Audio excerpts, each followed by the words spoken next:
My own vision of Africa, because I sat down one day and I said, okay, fine, everything is about potential, potential, potential. How do we get this potential into reality? How do we really, make sure we transit for potential to real economic growth? Man, it's such a shame that doing business in Africa is impossible. There are so many brilliant ideas, but somehow something gets in the way. And who would be dumb enough to invest in Africa? So wherever you are today, you should feel challenged. Most of the problems do not solely rely on the continent, they rely on us as well. Africa's richest man built a $20 billion empire. Many people before and after him have used the same principle to acquire wealth. And I know exactly what the first comments would be. Yeah, it's stupid to think that you can recreate the same model, right?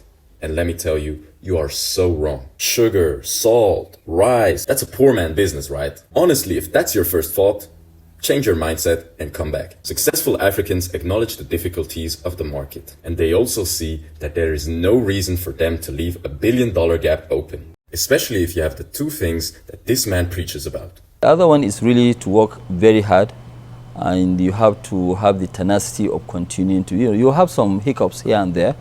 Tenacity and discipline. Let me bring another very important point. In order to achieve great development in a country, we of course rely on some form of foreign investments. But some of our African countries haven't really understood how these investments are acquired. It's not by looking for them, it's by not concentrating on them at all and looking for the domestic investors. And yeah, that could be you, because you are not an outsider waiting for Africa to be ready. You are an essential part to Africa's growth. The problem was never capital in the beginning.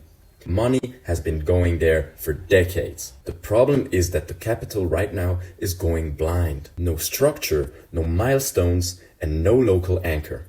The business in and out, and that's the difference with me. I know my business in and out. You can wake me up any time and ask me about fertilizer, ask me anything that we are doing. And that's not you betting on Africa. You're removing the reasons why those deals fail. Because the man you see up here didn't wait for Africa to be ready and perfect. He built exactly inside these imperfections and made it work anyway. The question isn't whether Africa is ready, it's whether you are. And to work on your readiness, follow 54 Finance.